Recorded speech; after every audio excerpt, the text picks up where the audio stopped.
Muy buenas tardes, ¿cómo están? Muchísimas gracias por acompañarnos un sábado más en Sinergia CEFIA, este espacio en donde le acercamos el quehacer de los y de las profesionales de las ingenierías y de la arquitectura.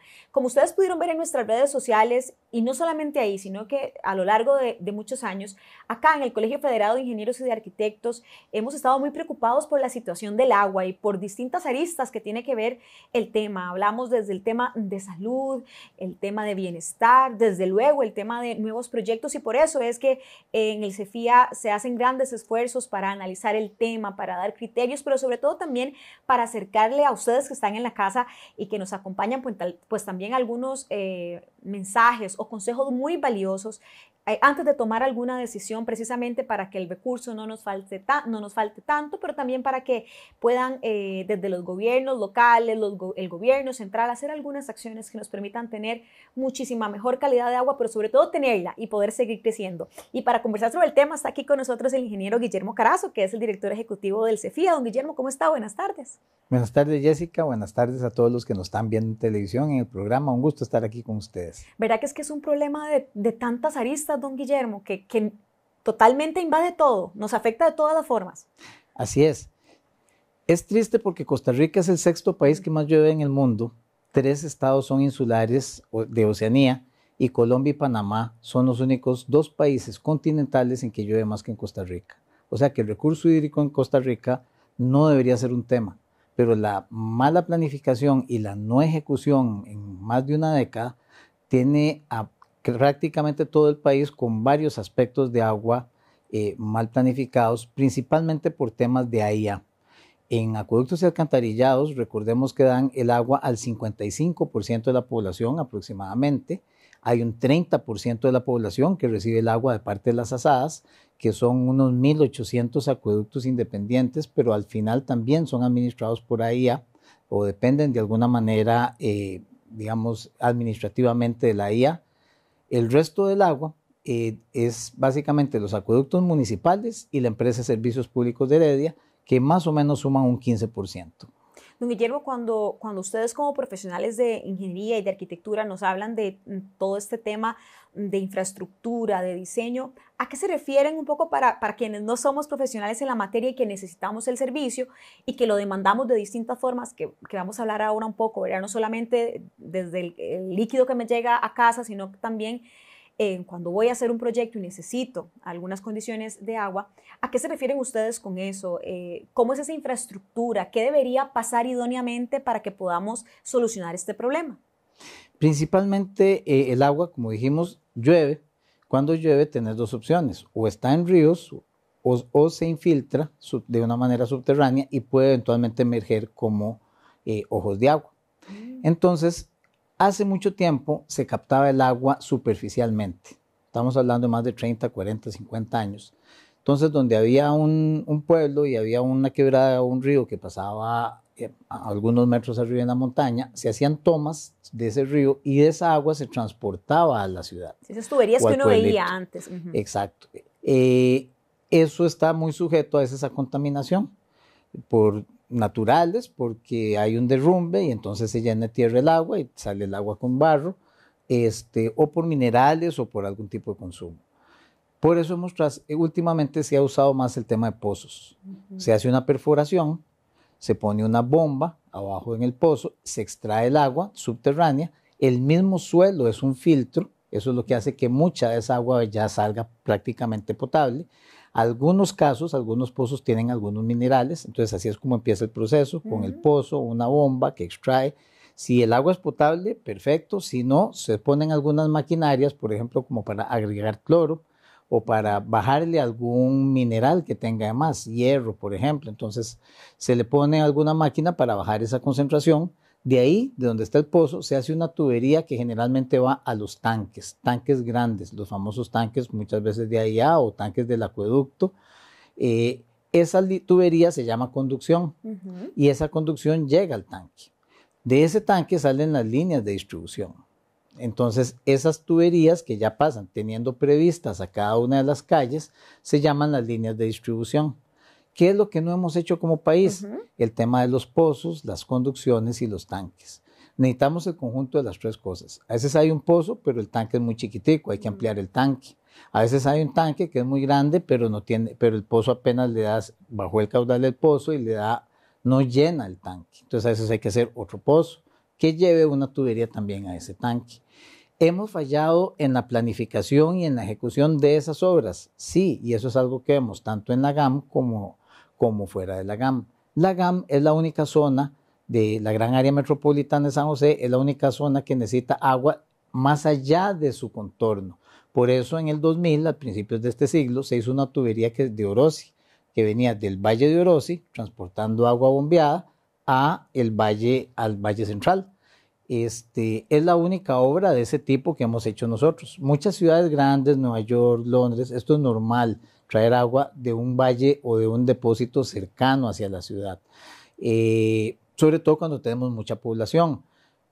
Ya es necesaria la tubería de Orosi 2 desde hace 15 años. Acueductos y Alcantarillados había mencionado en el 2014, sobre la presidencia ejecutiva de aquel entonces, que esa obra iba a estar terminada en el 2020. Pero estamos en el 2025 y todavía no están los diseños. O sea, no solo no se ha empezado a construir, sino que no están terminados los diseños para poder empezar a construir. Hoy nos dicen que tal vez pueda estar en el 2032. ¿El diseño o la ejecución, don Guillermo? Ya las obras. Se supone que deberíamos en un plan de poder ir diseñando actualmente, empezar a construir, expropiar algunos terrenos que se requieren para pasar esa tubería y que en teoría la obra esté terminada en el 2032. Pero cuando nos habían dicho que estar en el 2020, hace solo 10 años, sí, y ahora nos dicen que va a estar en el 2032, 12 años de retraso, entonces ya uno duda de que eso realmente sea cierto.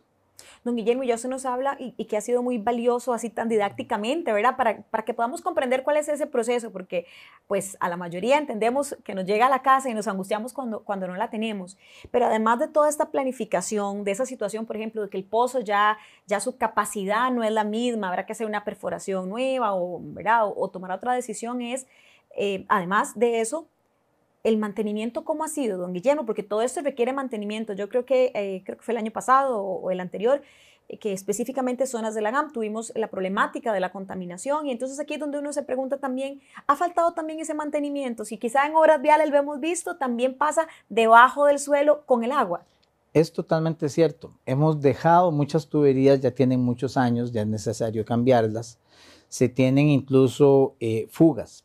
Ningún sistema de acueducto de agua potable no tiene fugas. O sea, si usted produce 100, es muy difícil que usted le dé 100 litros. Si usted produce 100 litros, es muy difícil que le dé 100 litros a los habitantes.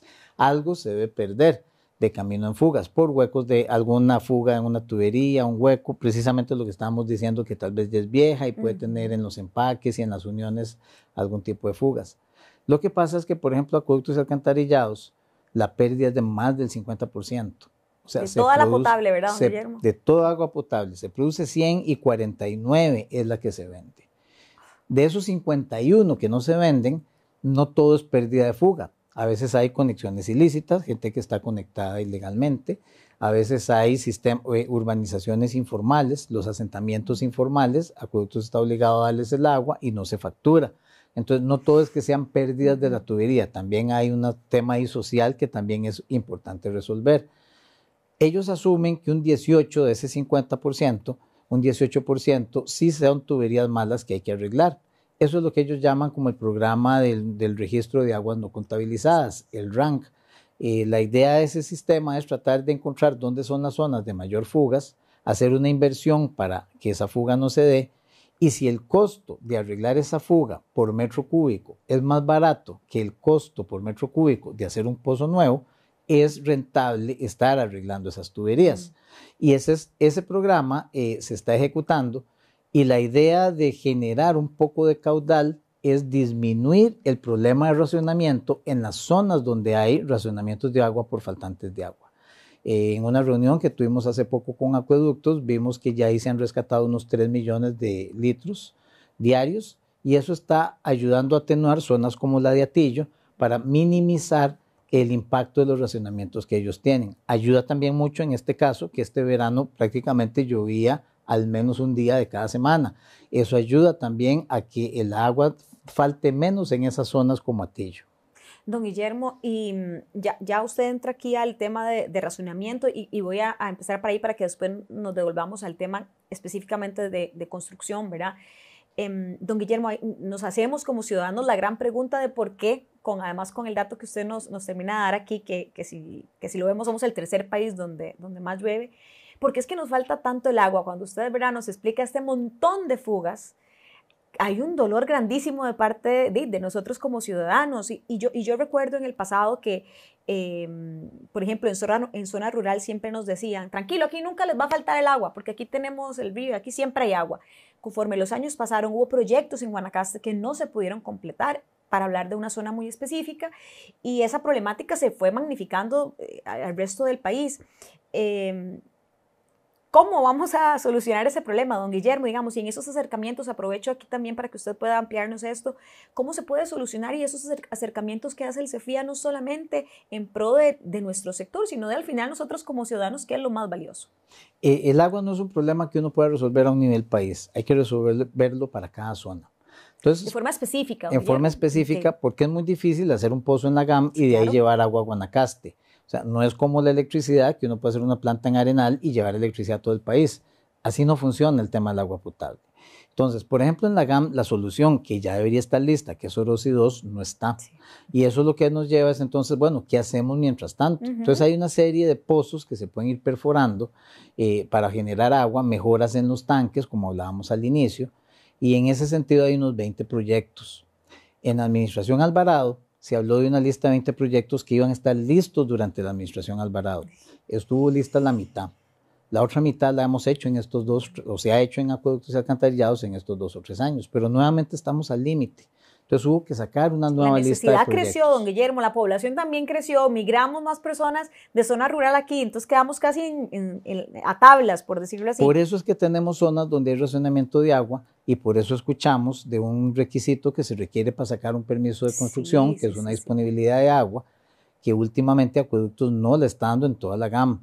O sea, esa carta que se requiere para sacar un permiso de construcción, de la carta de disponibilidad de agua, no le están dando en Tres Ríos, ni en Curridabat, ni en Montes de Oca, ni en San José al este, ni en San José al oeste, y algunas zonas de Escazú tampoco. Entonces, es importante hacer esas obras que estábamos mencionando, pero en el programa que presentó AIA, algunas de ellas van a estar hasta el 2028. Entonces, hoy se están dando cartas de disponibilidad de agua para dentro de 2 o 3 años. Y eso hace más difícil el tema de construir, el tema de generar nuevos proyectos y puede generar un atraso en lo que es nuestro país. Te decía que era un tema regional, en Guanacaste también, la gente empezó a hacer pozos, pero los desarrollos principalmente eran en la costa. Cuando se hicieron tantos pozos en la costa, lo que hicimos fue que por intrusión salina, esto quiere decir que cuando el pozo extrae agua, en el subsuelo empieza a succionar el agua de mar. Y entonces el pozo que producía agua potable, porque venía del manto acuífero del continente, al jalar esta nueva agua, de un momento a otro empieza a sacar agua salada. Entonces esos pozos han generado zonas de veda para hacer pozos en Guanacaste, complicando más la situación guanacasteca. Hacemos nuestra pausa y seguimos conversando sobre la situación del agua potable que tenemos en nuestro país.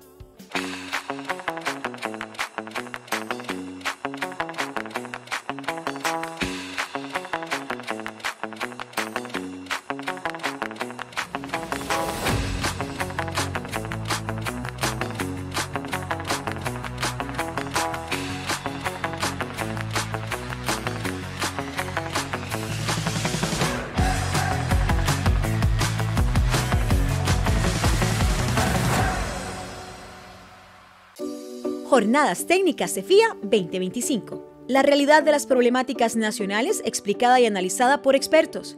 Organiza el CEFIA y sus 5 colegios miembros, en alianza estratégica con el Colegio de Periodistas y Profesionales en Ciencias de la Comunicación Colectiva de Costa Rica, COLPER, y el Colegio de Abogados y Abogadas de Costa Rica. Conversaremos sobre congestionamiento vial, gestión de residuos sólidos, ciberseguridad, rehabilitación de infraestructura tras emergencias, acueductos y agua potabilizada. Les invitamos a seguir el detalle de cada jornada en las redes sociales del CEFIA. Les invitamos a que nos acompañen en Sinergia Cefía, este espacio en donde le acercamos el quehacer de los y las profesionales de las ingenierías y de la arquitectura. La cita es todos los sábados a partir de las 2 de la tarde. Recuerde, Sinergia Cefía, su programa televisivo de las ingenierías, arquitectura, consultoría y construcción.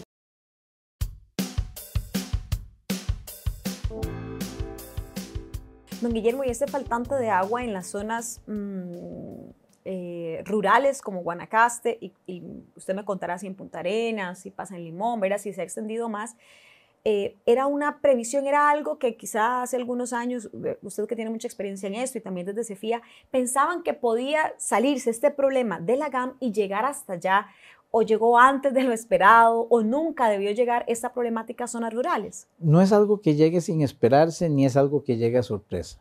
Es algo que ha sido paulatino. Como bien vos lo decías, ha ido creciendo la población de alguna manera en distintos lugares y entonces necesitas un poco más de agua. Eso quiere decir que necesitas hacer un pozo más o generar algo que produzca agua, un tanque más grande para poder tener el volumen. Los tanques más o menos tienen que tener el contenido de agua que usan las personas que lo están usando de mediodía o de un día entero de uso. Entonces, vos bombeás, llenas el tanque, generalmente se llena en la madrugada cuando el consumo es más bajo, se va vaciando durante el día y se sigue metiendo agua de los pozos de una manera constante. Probablemente se consume más que lo que los pozos producen a ciertas horas, pero hay otras horas en que se produce más de lo que la gente consume y eso permite que el tanque se vuelva a llenar. Prácticamente los tanques en teoría se vuelven a llenar en las madrugadas para dar el agua del día a la población. Así es eventualmente como funciona. Entonces esas obras de los tanques, las conducciones y los pozos, era necesaria una planificación para irlas haciendo conforme la demanda iba creciendo. Es simple mercado. Vos tenés una oferta, tenés demanda y tenés que hacer que eso calce. Al no hacerlo es donde empezamos a tener problemas.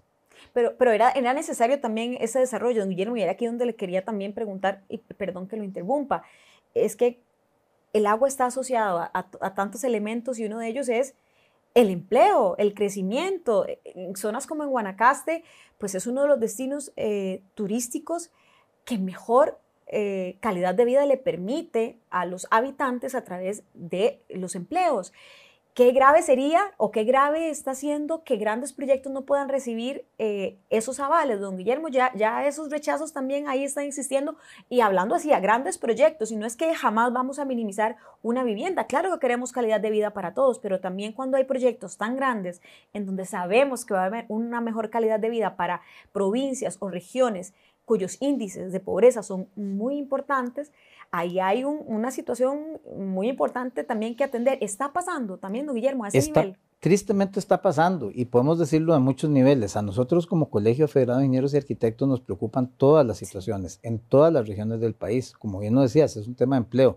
No solo empleo durante el proceso constructivo, sino los empleos que se generan una vez que eso está construido. Si se hacen unos locales comerciales o se hace un restaurante, algo pequeño, primero genera empleo durante la construcción, claro, pero una vez que está construido genera empleo para la gente que trabaja ahí, genera una mejora de la calidad de vida de las personas al tener actividades que salir a hacer, y eso nos satisface a todos. Sí es cierto que tenemos un problema porque los grandes proyectos se pueden paralizar por años y eso puede paralizar el sector construcción, pero los pequeños también. Por ejemplo, hemos visto casos en Barrio Escalante o en el centro de San José, en distintos distritos, también en cantones alrededor, de que en un lote lo van a botar la casa porque ya tiene 60 años o 80 y van a construir 4 apartamentos. Le dicen que no hay agua para 3 apartamentos más. O sea, estamos en un punto en que, no es que usted tenía, pero yo tenía agua, aquí había una casa. Sí, pues usted tiene agua para una casa, ahora hacer 4, no podemos darle 3 pajas de agua, no le podemos dar 4 medidores. O sea, estamos llegando a un punto en que realmente el agua es un bien escaso. Y eso no solo está pasando en la GAM, pasa en cada una de las distintas regiones, porque prácticamente cuando el Colegio Federal de Ingenieros y Arquitectos, nuestra junta directiva va a las distintas sedes de distintos cantones del país, es un tema en que todos los profesionales de la región nos dicen, vea, tenemos un problema de agua, ¿cuándo va a estar listo la obra en todas, así como está pendiente Orosi y están pendientes las 20 horas aquí en la GAM, en todas las regiones hay obras pendientes de ejecución por parte de acueductos y alcantarillados. Algunas zonas, como San Ramón y Palmares, pueden ser un poco más afortunadas porque ya la licitación de esas obras salió, están construyéndolas y esperan tener listas esas obras a finales del año entrante. Pero el resto del país no son tan optimistas. Y eran cosas impensables, don Guillermo, porque usted acaba de dar el ejemplo más apropiado. Estoy pensando en una familia de que hemos hablado también en otros momentos de vivienda, una familia que estamos en otros momentos, nuestras dinámicas cambiaron y entonces yo tenía la familia de mis papás en Guanacaste y yo dije, bueno, no, Guanacaste todo el mundo está yendo a pasear, yo me voy a hacer un par de apartamentos y los alquilo de alguna forma en alguna plataforma electrónica, saco un préstamo, le estoy poniendo un escenario que puede ser y que probablemente es real, saco un préstamo y se me abrió el proyecto, don Guillermo, y también quisiera también que usted pueda aprovechar este mensaje para los usuarios, porque nosotros vamos a reclamarle al profesional, ¿verdad? Porque yo saqué mi plata, hice mi esfuerzo y el profesional me dice, no podemos, doña Jessica, no podemos, don Guillermo, a ese nivel estamos llegando. A esos niveles tristemente estamos llegando porque se estaría paralizando la construcción, como te comenté, y si quiero hacer 4 apartamentos en una casa de uno, no puedo. Viviendas de interés social. Hay un bono que tiene el Bambi que permite, si el terreno es más o menos grande, generar una segunda vivienda. O sea, una vivienda atrás y darle un bono para que se pueda construir una vivienda o un apartamento o arriba. Fue un proyecto de ley que primero empezó que era solo arriba y hubo un problema cuando la gente quería construir al lado. Hubo que cambiar la ley para poder construir al lado. De ahora no se puede construir ni arriba, ni abajo, ni al lado, porque no hay agua. Entonces, ¿esos proyectos también se están viendo impactados, don Guillermo? Sí, porque Acueductos no tiene la capacidad de decirle a un terreno que ya tiene una paja, decirle, le doy 2. O sea, estamos en un problema tan limitado y a un plazo tan largo de poderlo resolver, porque estamos pensando que va a estar listo en el 28. O sea, estamos hablando de que tal vez esté resuelto en la mitad de la próxima administración. Y hemos visto en Costa Rica que no somos buenos pasando de una administración a otra la estafeta para que haya un proceso continuo en el desarrollo. Entonces, estarán en el 28, se atrasarán más. La expectativa realmente es muy dura y muy ruda de las cosas que podemos estar esperando. Don Guillermo, ¿y qué podemos hacer? Y aquí quisiera que usted me pueda dar esa respuesta en distintas áreas. Ya usted un poco lo ha ido mencionando. A la primera es al ciudadano, que somos los que consumimos, a los que estamos ahorita teniendo el agua, gracias a Dios, que nos medio preparamos para los racionamientos, pero que la situación se puede agravar porque de aquí al 28, de aquí al 32, sin el agua no podemos, sencillamente no podemos. ¿Qué puedo hacer yo, usuario? ¿Cuál es la recomendación en este caso, don Guillermo? Nosotros lo que tenemos que exigir, no solo los usuarios, sino por ejemplo entidades como el Colegio Federal de Ingenieros y Arquitectos, es tener las reglas claras de qué son las cosas que hay que hacer y qué se está haciendo. Y analizarlo región a región. ¿Cuál es el faltante de agua? ¿Qué está haciendo usted para tener este faltante de agua? ¿Tiene diseños, tiene planos, está construyendo, tiene licitación, tiene financiamiento? ¿Qué le hace falta? Y tener eso muy marcado porque hay que hacer un cambio de estafeta como si fuéramos un equipo olímpico que estamos obligados a ganar la medalla de oro, ¿verdad? Nos preparamos y estamos listos para eso. Para poderle dar a la próxima administración, vea, esto es lo que está en esta zona, esto está en esta zona y esto es lo que hay que continuar. Y realmente necesitamos hoy una eficiencia de una institución que no ha sido eficiente y esa es la parte complicada. Se están haciendo esfuerzos actualmente para tratar de que algo de esas cosas se hagan, pero no basta con solo hacer las cosas en esta administración, es tener todo muy claro, muy planificado, lograr pasar esa estafeta a la siguiente administración y que todo se desarrolle en un continuo para dejar de tener el problema, tener el agua que estamos ocupando y más bien ser proactivos, no reactivos. Poder ir haciendo los proyectos que se van a ir ocupando para que estén listos en el momento en que se ocupan y evitar racionamientos o paralizar al sector construcción, al sector inmobiliario, por no poder cumplir dándole el requisito de una carta. Y cuando digo sector inmobiliario, quiero volver a recalcar, puede ser la familia que quiere pedir un bono de vivienda para hacer la casa atrás o al lado para su hijo y le están diciendo no se puede porque no hay agua. Y qué difícil, ¿verdad? Es que jamás imaginamos esto, don Guillermo. Antes de empezar el programa, yo le decía que, y usted me decía que es un problema que no es solamente de nuestro país. Crecimos convencidos por nuestros libros de texto, de la educación pública, por ejemplo, de que el agua era inagotable y nos apropiamos de eso y nos estamos llevando 30, 25 años después este golpe tan duro, don Guillermo. Ahí también necesitamos nosotros cambiar de cultura, pero sobre todo informarnos. Don Guillermo, también es hora de que seamos más informados, el profesional, pero también el usuario, que nos ayudemos entre partes a ir a la municipalidad, a que el profesional me pueda decir a mí, doña Jessica, yo sé que usted quiere avanzar con su proyecto, pero ahorita no se puede por esta situación. Tenemos que llegar a ese nivel también de información, don Guillermo. Hay que cambiar cultura, esa es una de las palabras claves también, porque una cosa es hacer las obras y las cosas que se ocupan, pero, por ejemplo, nosotros desperdiciamos el agua. Siendo el tercer país que más llueve en el mundo, usamos el agua para lavar, para consumir, para llenar el inodoro, para la ducha, toda es agua potable y la botamos. Yo tuve un foro una vez en que participé con el ingeniero de la IA de Israel y nos contó el tema de Israel. Y dice, no, usted no tiene problemas de agua. O sea, no ofendan a Dios, por decirlo de alguna manera. O sea, problemas de agua tenemos nosotros. Y efectivamente hay un cambio de cultura. Ellos tienen un sistema donde el agua potable llega a los elementos donde usted ocupa agua potable que pueda tomar. Los lavatorios, la cocina, pero a los inodoros, más bien esa agua que se bota por el lavatorio va a un tanque internamente en cada casa y de ese tanque se llenan los inodoros. O sea, se reusa el agua. Y esa cultura va más allá. Esa misma agua ya tratada pasa a plantas de tratamiento para realmente tener un tratamiento de aguas, que eso nos da para otro programa, porque aquí no estamos tratando las aguas. Y esas aguas tratadas las bombean a las situaciones, a los campos de riego, a los kibbutz, que ellos llaman, y a las granjas agropecuarias, y eso han ido logrando transformar desierto con esa agua en tierra fértil para poder sembrar. Entonces vemos donde un país que sí tiene una escasez de agua a punta de cultura ha logrado hacer transformaciones. Nosotros también probablemente vamos a tener que empezar a tener un tema diferente de cultura para poder usar el agua, que ya es un recurso escaso, no como decía el libro de texto anteriormente, y que como costarricenses tenemos que empezar a vivir con ello. Y sí podemos, don Guillermo. Yo quisiera aquí que usted me ratifique eso, porque hay profesional capacitado y yo estoy segura que muchos de nosotros como ciudadanos, así como nos cambiamos el chip de la cultura del plástico, por ejemplo, del uso del plástico de un solo uso, probablemente querramos hacer esa inversión de pensar que el agua que voy a usar para regar las plantas o que se vaya al inodoro sea un agua tratada, y yo priorizar tener esas dos tuberías, si es posible, ¿verdad?